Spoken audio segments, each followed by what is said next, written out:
Hello दोस्तों, आज हम डिस्कस करने वाले हैं पावर क्वालिटी के कुछ ऑब्जेक्टिव क्वेश्चंस जो कि बहुत ही इंपॉर्टेंट है आपकी एग्जामिनेशन के लिए। तो शुरू करने से पहले मेरी एक आपसे रिक्वेस्ट है कि आप कमेंट सेक्शन में अपना रिव्यू जरूर दें बच्चों कि ये वीडियो आपको कैसी लगी। तो पहला क्वेश्चन है, which one is a set of electrical boundaries that allow a piece of equipment to function in its intended manner without significant loss of performance or life expectancy। बच्चों, कोई भी आप इक्विपमेंट खरीद के लेके आते हैं तो उस पे देखते होंगे कि एक voltage rating, current rating, frequency सब कुछ स्पेसिफाई रहता है, मींस उसकी एक इलेक्ट्रिकल बाउंड्रीज हैं। और अगर उसकी रेटिंग वैल्यूज पे हम लोग उसको यूज करते हैं तो हमारा सिस्टम का परफॉर्मेंस बहुत अच्छा होता है और इसकी लाइफ की बात कर लें तो वो भी ज़्यादा होती है। वहीं अगर हम उस रेटिंग के अनुसार उसको ना चलाएं, है ना, जो उस पे रेटिंग वोल्टेज है, रेटेड वोल्टेज, रेटेड करंट जो है, अगर उसको हम लोग नहीं सप्लाई कर सकते हैं, रेटेड फ्रीक्वेंसी, तो क्या होगा, हमारा सिस्टम आउटपुट अच्छा नहीं देगा, लॉसेज बढ़ जाएंगे और हमारे सिस्टम की लाइफ भी कम हो जाएगी। ठीक है, तो इन क्वांटिटीज को हम लोग जो बात करते हैं इसको कहते हैं बच्चों पावर क्वालिटी। ठीक है, नेक्स्ट क्वेश्चन है, the parameters that define the quality of electrical power. Electrical power की क्वालिटी को डिफाइन करने के लिए क्या पैरामीटर बनाया गया है? Voltage, current, frequency, all of these. तो बच्चों, पावर की बात आ रही है तो वहां पे ना तो सिर्फ वोल्टेज होगा, ना ही करंट होगा और ना ही सिर्फ फ्रीक्वेंसी होगी, इन तीनों के कॉम्बिनेशन की बात करेंगे हम लोग, है ना। कहीं पे भी बात आती है कि इलेक्ट्रिकल पावर की क्वालिटी कैसी है वहां पे, तो वहां पे इसका मतलब बात हो रही है कि वोल्टेज कैसा है, करंट कैसी है और फ्रीक्वेंसी कैसी है। ठीक है, तो ऑल ऑफ दीज हो जाएगा। नेक्स्ट है full form of IEEE, institute of electrical and electronics engineers. तो बच्चों इसका आंसर यही है, पहला वाला। ठीक है, याद रखिएगा, आप लोग इलेक्ट्रिकल के स्टूडेंट्स हैं। नेक्स्ट क्वेश्चन है, it is possible that good power for one piece of equipment could be bad power for the another one. तो ऑप्शंस हैं, can not say, yes, no, none of these. बच्चों देखिए, एक power जो है किसी equipment के लिए अच्छी हो सकती है, वही दूसरा इक्विपमेंट अगर यहीं पे लाके लगाते हैं तो हम कहेंगे वो उसके लिए पावर नहीं अच्छी है। बिल्कुल सही है, ये डिपेंड करता है कि हमारा इक्विपमेंट किस टाइप का है। ठीक है, एक पर्टिकुलर इंस्ट्रूमेंट के लिए हमारी स्पेसिफिक पावर नीड होती है और दूसरे टाइप के इंस्ट्रूमेंट के लिए दूसरे टाइप की नीड हो सकती है, तो इसका मतलब इसका आंसर हो जाएगा यस, ये बिल्कुल सही लिखा हुआ है। नेक्स्ट क्वेश्चन है, type of electrical transients that occur in power system, impulsive, oscillatory, both, none of these. तो ट्रांजिएंट की बात कर लें तो इंपल्सिव भी होता है और ऑसिलेटरी भी होता है, तो इसका आंसर हो जाएगा सी, बोथ। ठीक है, अगला क्वेश्चन है, range of high frequency oscillatory transient less than 5 kilohertz, 5 to 500 kilohertz, 0.5 to 5 megahertz, none of these. तो बच्चों ये रेंज क्या आती है हाई फ्रीक्वेंसी की? 0.5 से लेके 5 मेगाहर्ट्ज तक की फ्रीक्वेंसी इसके बीच में आएंगी हाई फ्रीक्वेंसी ऑसिलेटरी ट्रांजिएंट्स में। नेक्स्ट क्वेश्चन है, the CBEMA power quality graph plots the depth of voltage sag on the dash axis against the duration of voltage sag on the dash axis। यहाँ पे देखिए बच्चों, duration की बात किया है और यहाँ पे वोल्टेज की बात किया है, तो इसका आंसर हो जाता है वर्टिकल एंड हॉरिजॉन्टल। ठीक है, मींस यहाँ पे आपका वर्टिकल होगा, यहाँ पे हॉरिजॉन्टल होगा, क्योंकि जो ड्यूरेशन होता है हॉरिजॉन्टल एक्सिस पे टाइम लिखा जाएगा और ऊपर क्या होगा, वर्टिकल पे उसका वोल्टेज होगा। ठीक है, अगला क्वेश्चन है, cause of power interruption. Power interruption का क्या कॉज हो सकता है? देखिए, power system faults, equipment failure, cascading failure, all of the above. तो बच्चों कोई भी टाइप का फॉल्ट या फेलियर हो रहा है तो वो कोई भी फॉल्ट या फेलियर होगा तो क्या होगा, पावर का इंटरप्शन हो जाएगा, तो इसका आंसर हो जाएगा all of the above. Next question है, two identical devices or piece of equipment might react differently to the same power quality parameters due to, options है, component tolerance, differences in their manufacturing, both, none of these। तो बच्चों बात किया है कि same power quality है ना, means power जो हम लोग सप्लाई कर रहे हैं वो सेम है और जो हमारा इंस्ट्रूमेंट है दोनों वो भी सेम टाइप का है। ठीक है, एक ही दुकान से खरीद के लेकर आए, एक ही इंडस्ट्री में बनाया और एक ही जैसे दिखने वाले भी हैं, तो भी क्या उनके बीच में डिफरेंसेस हो सकते हैं। हाँ, अगर हो सकते हैं वही पूछा है कि हो सकते हैं तो क्यों हो सकते हैं, ठीक है। तो देखिए जब मैन्युफैक्चरिंग होती है तो क्या हो सकता है कि हमारा जो कंपोनेंट इसमें लगा है इसकी टॉलरेंस से डिफर कर जाए, है ना। इनकी मैन्युफैक्चरिंग में कोई भी चीज अगर डिफर कर गई है तो वो भी हो सकता है। तो कंपोनेंट की टॉलरेंस चेंज हो सकती है और मैन्युफैक्चरिंग बनाते समय मतलब इसको कोई डिफरेंस आ गया, तो ये दोनों कॉज हो सकते हैं इसके लिए बच्चों। तो इसका आंसर हो जाएगा सी। अगला क्वेश्चन है which one ensures that any fault current likely imposed on a metal part will be safely conducted to ground or other grid system serving as ground। Options हैं ग्राउंडिंग, बॉन्डिंग, कपलिंग, आइसोलेशन। इसका क्या answer होने वाला है? बहुत ही आसान question है, bonding होगा इसका आंसर, ठीक है। नेक्स्ट क्वेश्चन है the DVR is a dash connected power electronic device used to inject dash of required magnitude and frequency. DVR जो होता है बच्चों उसको कैसे कनेक्ट किया जाता है? हमेशा सीरीज में कनेक्ट किया जाता है और वो क्या सप्लाई करता है? वोल्टेज सप्लाई करेगा, ठीक है। DVR आपका सीरीज में कनेक्टेड होता है और वोल्टेज सप्लाई करेगा, तो इसका आंसर हो जाएगा आपका 11 का A, series and voltage. Next question है D STATCOM is dash connected device designed to regulate the dash either by generating or absorbing the reactive power. तो डी स्टैटकॉम आपको पता होगा बच्चों कि पैरेलल में कनेक्ट करते हैं, पैरेलल का मतलब हो गया शंट में, और ये क्या करेगा?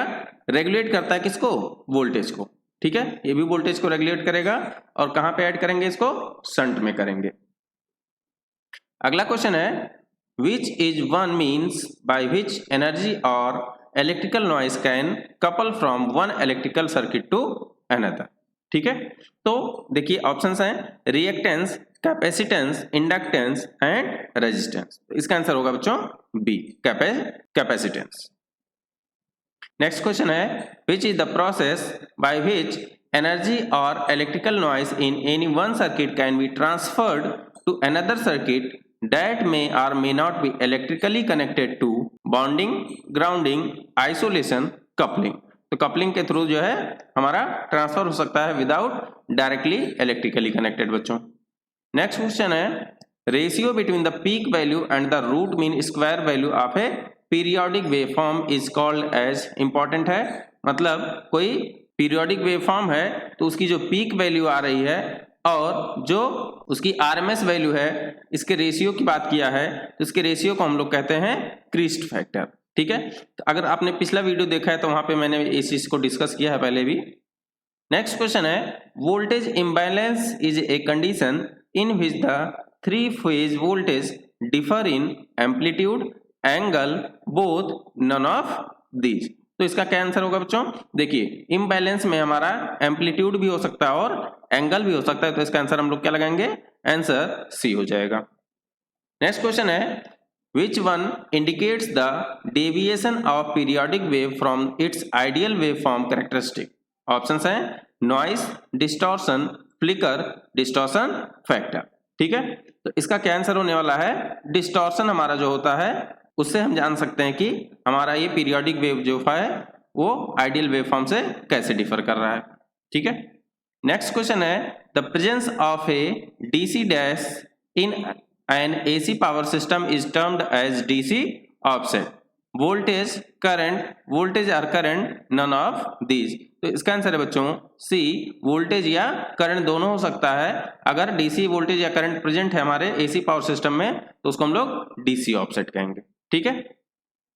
अगला क्वेश्चन है ratio of the RMS of the harmonic content of a periodic wave to RMS of the fundamental content of the wave expressed as a percent, this is called as. बहुत ही important question है, पूछा जाता है। इसी को हम लोग किस नाम से जानते हैं? डिस्टॉर्शन फैक्टर नाम से बच्चों, ठीक है, बहुत ही इंपॉर्टेंट है।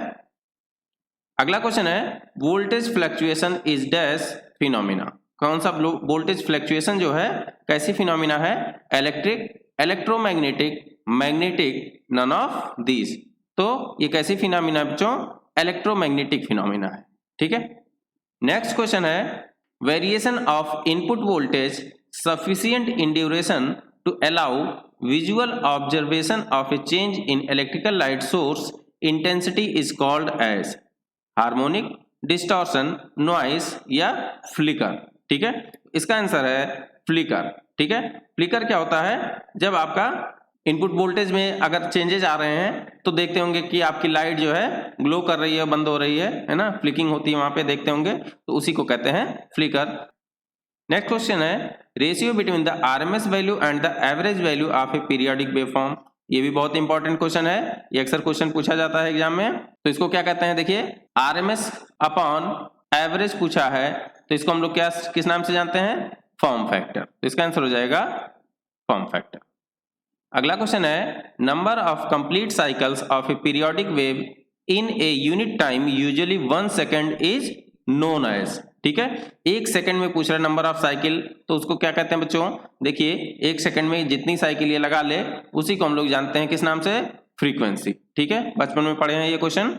अगला क्वेश्चन है which one of the following device is used for improving the power factor of the system. Power factor improve करने के लिए क्या लगाते हैं हम लोग, series reactor, shunt reactor, asynchronous generator या सिंक्रोनस फेज मॉडिफायर। तो इसका आंसर है बच्चों डी, सिंक्रोनस फेज मॉडिफायर हम लोग लगाते हैं पावर फैक्टर को इंप्रूव करने के लिए। ठीक है, ये भी अक्सर क्वेश्चन पूछा जाता है एग्जाम में। नेक्स्ट क्वेश्चन है which of the following is not source of harmonic current. इसमें से पूछा हार्मोनिक करंट के लिए कौन सा सोर्स नहीं है, capacitor switching, inductive load, resistive load, none of these. तो बच्चों आपको पता होगा कि रेजिस्टिव लोड से कोई हार्मोनिक्स नहीं आती है, ये कैसी आती है, इंडक्टिव या कैपेसिटिव से। ठीक है, नेक्स्ट क्वेश्चन है filters are use to reduce. Filter किस लिए यूज किए जाते हैं, क्या करने के लिए, क्या रिड्यूस करना है, harmonics, voltage sag, voltage distortion, all of the above. तो बच्चों फिल्टर यूज किया जाता है आपकी हार्मोनिक्स को रिड्यूस करने के लिए, कम करने के लिए। ठीक है, अगला क्वेश्चन है which one is the short timed reduction in the RMS voltage between 0.1 to 0.9 per unit for a duration of 0.5 cycle to 1 minute। ये बच्चों पिछली वीडियो में हमने बताया था आपको, है ना, अगर ये आपको याद हो तो देखिए रिडक्शन हो रहा है और 1.1 per unit to 0.9 per unit है और हाफ साइकिल से 1 मिनट के लिए है, तो इसको हम लोग किस नाम से जानते हैं, वोल्टेज सैग नाम से।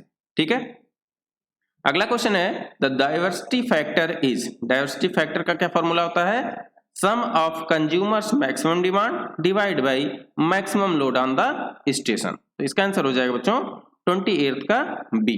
ठीक है, अगला क्वेश्चन है harmonics in the system can do, it can cause increase in resonance, बिल्कुल सही है, increase loss in the capacitance and noises, इसकी वजह से लॉस बढ़ जाएगा और नॉइसेज भी बढ़ती हैं, मेक रिले माल ऑपरेट, है ना, बिल्कुल सही लिखा है ये भी, है ना, और ऑल ऑफ द अबव। तो इसका आंसर हो जाएगा बच्चों ऑल ऑफ द अबव। अगला क्वेश्चन है factor affecting voltage sag. Voltage सैग को कौन सा फैक्टर अफेक्ट करेगा, इसके बारे में बात कर रहे हैं। Line to ground fault, sudden change in load voltage, inrush current, all of the above. तो देखिए ये भी सही है और ये भी सही है, ये भी सही है, तो इसका आंसर हो जाएगा डी, क्योंकि आपका वोल्टेज सैग इन तीनों चीजों से अफेक्ट होगा। ठीक है, अगला क्वेश्चन है power quality is good if voltage has a constant sine wave shape with fundamental frequency only. ये सही है आपका, voltage has a constant RMS value and unchanged over time, ये भी बिल्कुल सही लिखा। अगर आरएमएस निकालते हैं तो एक कांस्टेंट वैल्यू आनी चाहिए और टाइम के साथ वो चेंज नहीं होनी चाहिए। Voltage is unaffected by load change, बिल्कुल सही लिखा है बच्चों।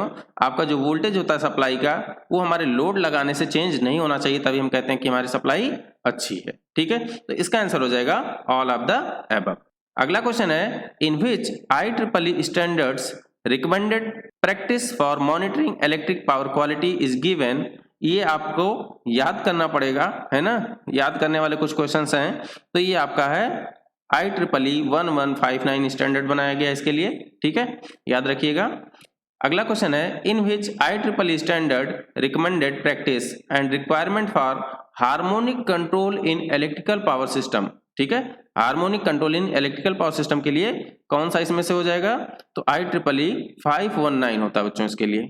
ठीक है, अगला है इन विच IEEE standard recommended practice for electrical power system in commercial building. Commercial building की बात करें तो इसके लिए हमारा होता है IEEE 241। ठीक है, आप इसको कहीं नोट कर लीजिएगा। अगला क्वेश्चन है in which IEEE standard recommended practice for electrical power distribution for industrial plants is given। तो इसका आंसर है IEEE 141। ठीक है बच्चों, ये याद करने वाले क्वेश्चन है, आपको इनको याद ही करना पड़ेगा और कोई ऑप्शन नहीं है। चलिए अगला क्वेश्चन है IEEE standard for voltage flicker and voltage sag की बात किया है। ठीक है, तो वोल्टेज फ्लिकर के लिए P1453 और सैग के लिए P1564 का यूज किया जाता है। ठीक है, तो इसका आंसर हो जाएगा 36 का ए। अगला है impulsive transient is dash in polarity. Impulsive transient की पोलरिटी के बारे में बात किया बच्चों, तो पूछ रहा है कि ये बाई डायरेक्शनल होता है, यूनिडायरेक्शनल होता है, या दोनों होता है, या नन ऑफ दीज होता है। तो आपका जो इंपल्सिव ट्रांजिएंट होता है या तो एक तरफ ही होगा, किसी इंपल्स आएगा, या तो पॉजिटिव डायरेक्शन में होगा या निगेटिव डायरेक्शन में होगा बच्चों, तो ये हमारा होगा आपका यूनिडायरेक्शनल। ठीक है, इंपल्स किसी एक डायरेक्शन में आएगी, पीरियोडिक वेव तो होती नहीं इंपल्स, है ना, अचानक से आएगी, तो इंपल्स हमेशा यूनिडायरेक्शनल होता है। अगला क्वेश्चन है oscillatory transient is in polarity. तो ऑसिलेटरी की बात किया है, तो ऑसिलेटरी कैसा हो सकता है? ऑसिलेटरी आपका बाई डायरेक्शनल हो सकता है, लेकिन इंपल्सिव कैसा होगा? यूनिडायरेक्शनल होगा। अगला क्वेश्चन है फुल फॉर्म ऑफ CBEMA। तो इसका ऑप्शन है computer and business equipment manufacturers association. तो यही इसका आंसर है बच्चों 39 का पहला वाला ही। ठीक है, computer and business equipment manufacturers association. Next question है which of the following is correct for ferro resonant transformer? It is also called as constant voltage transformer. तो बिल्कुल सही लिखा है, ये जो आपका फेरो रेजोनेंट ट्रांसफार्मर होता है इसका वोल्टेज कांस्टेंट रहता है। It is used as isolation transformer, बिल्कुल सही लिखा है ये भी बच्चों, इसको हम लोग आइसोलेशन की जगह जहां जरूरत पड़ती है वहां पे यूज करते हैं, तो इसका आंसर हो जाएगा आपका सी। ठीक है, अगला क्वेश्चन है source of voltage sag. Voltage sag के क्या सोर्स हैं? तो देखिए motor starting, arc furnace, electrical heater, all of the above. तो इसका आंसर हो जाएगा ऑल ऑफ द एबव, क्योंकि इन तीनों की वजह से आपके वोल्टेज सैग आते हैं। ठीक है, नेक्स्ट क्वेश्चन है way to estimate the voltage sag performance, area of vulnerability, equipment sensitive to voltage sag, transmission system and utility distribution system sag, performance evaluation, all of the above. तो इसका answer हो जाएगा बच्चों all of the above, क्योंकि ये तीनों चीजें इसके लिए सही लिखी हुई हैं। ठीक है, नेक्स्ट क्वेश्चन है area of vulnerability is called as, 43 का क्या हो जाएगा? ऑप्शंस हैं equipment voltage sag immunity, equipment voltage sag susceptibility limit, both. तो इसका आंसर हो जाएगा आपका बोथ, क्योंकि ए और बी दोनों सही है, तो इसका आंसर हो जाएगा सी बोथ। बच्चों आप एग्जाम में कहीं गड़बड़ी में एक ही देख के तुरंत मतलब आके आगे बढ़ जाइएगा, सारे ऑप्शन पढ़ लीजिएगा। जहां बोथ या ऑल ऑफ द अबव लगा होगा तो वहां ध्यान दीजिएगा, अक्सर यही ऑप्शन होता है आपका सही। ठीक है, अगला क्वेश्चन है full form of UPS. UPS की बात किया है तो यूपीएस को हम लोग और किस नाम से जानते हैं? Uninterrupted power supply. तो इसका आंसर हो जाएगा बी। ठीक है, अगला क्वेश्चन है टाइप ऑफ यूपीएस। यूपीएस के कितने टाइप होते हैं? ऑनलाइन यूपीएस होता है, ऑफलाइन यूपीएस होता है, और हाइब्रिड टाइप का भी होगा। ठीक है, तीनों टाइप के होते हैं, तो इसका आंसर हो जाएगा ऑल ऑफ द अबव। यहां से आप देख रहे होंगे जितने ऑल ऑफ द अबव हैं सारे सही हैं। अगला क्वेश्चन है a standby power supply does not typically dash as dash an online UPS. ठीक है, तो इसमें क्या पूछा है कि एक स्टैंड बाय पावर सप्लाई है और एक ऑनलाइन यूपीएस है, तो इसमें क्या चीज जो है नहीं प्रोवाइड करेगा? ऑप्शंस हैं ट्रांजिएंट प्रोटेक्शन नहीं प्रोवाइड होगा और वोल्टेज रेगुलेशन भी नहीं प्रोवाइड होगा बच्चों। तो इसका आंसर फिर से होने वाला है बोथ। ठीक है, अगला क्वेश्चन है active synchronous series compensator are used to compensate the voltage quality problem of the supply system such as sag and swell, flicker and regulation, notch and fluctuations, all of the above। तो बच्चों active synchronous जो लगाया जाता है series में, है ना, वो सैग और स्वेल के लिए भी लगाया जाता है, फ्लिकर रेगुलेशन के लिए भी लगाया जाता है, नॉच और फ्लक्चुएशंस के भी लिए लगाया जाता है। मींस आपकी सारी ये पावर क्वालिटीज टर्म के लिए यूज करते हैं हम लोग सिंक्रोनस सीरीज में कंपनसेटर को। तो इसका आंसर हो जाएगा all of the above. Next question है the most common way to calculate voltage sag is from apparent power, peak voltage, RMS voltage, average voltage. ठीक है, तो हम लोग वोल्टेज सैग को कहां से कैलकुलेट करते हैं? रेफरेंस पॉइंट मानते हैं, आरएमएस वोल्टेज से देखते हैं। ठीक है, कि आरएमएस वोल्टेज से कितना कम हुआ है और कितने टाइम में हुआ है। अगला क्वेश्चन है effect of temperature rise in overhead line. Overhead line में अगर टेम्परेचर राइज हो जाता है बच्चों, तो इससे क्या हो सकता है? Decrease sag, increase tension, both increase, increase sag, decrease tension. तो देखिए टेंशन आपका लूज हो जाएगा और सैग इंक्रीज कर जाएगा। यहाँ पे बच्चों ये दूसरा सैग है, ये मैकेनिकल सैग है कि आपका तार जो होता है वो क्या होता है? ऐसे तार रहता है, तो जब टेम्परेचर बढ़ता है, कंडक्टर है तो इसकी लेंथ बढ़ जाती है, तो ये लटक जाता है ऐसे। तो ये वाली सैग जो होती है, ये सैग आपकी बढ़ जाएगी और जो यहाँ पे टेंशन होता है वायर में, ये कम हो जाएगा। ठीक है, अगला क्वेश्चन है What should be the value of sag for proper operation of overhead transmission line? Overhead transmission line के लिए proper sag की बात किया है, तो ऑप्शंस हैं anything, बिल्कुल गलत, anything कोई चीज नहीं हो सकती, neither too low nor too high, high या low। तो बच्चों सैग की बात किया है तो कैसा होना चाहिए? ना ही बहुत कम होना चाहिए, ना ही बहुत ज्यादा होना चाहिए। ठीक है, एक मीडियम रेंज में होना चाहिए। ठीक है, अगला क्वेश्चन है voltage sag can not be caused by which of the following. इसमें से सैग किससे नहीं हो सकता है? Inductive loading, local and remote faults, capacitive switching, switching on off large load. देखिए बच्चों, स्विचिंग करने से लार्ज लोड को हमारा वोल्टेज में फ्लक्चुएशन होगा। ठीक है, और इंडक्टिव लोडिंग से भी होता है और कहीं पे फॉल्ट आती है तो उससे भी होता है, लेकिन कैपेसिटिव स्विचिंग करने से आपके वोल्टेज में नहीं चेंज आएगा, मींस सैग नहीं आएगा। तो इसका आंसर हो जाएगा वोल्टेज सैग के लिए कैपेसिटिव स्विचिंग। ठीक है, इसको ये कॉज नहीं करेगा। तो बच्चों ये वीडियो आपको कैसी लगी कमेंट सेक्शन में जरूर लिखिएगा, इससे मुझे मोटिवेशन मिलता है। वीडियो को लास्ट तक देखने के लिए बहुत बहुत धन्यवाद। मिलते हैं अगली वीडियो में कुछ और क्वेश्चन के साथ। Thank you so much.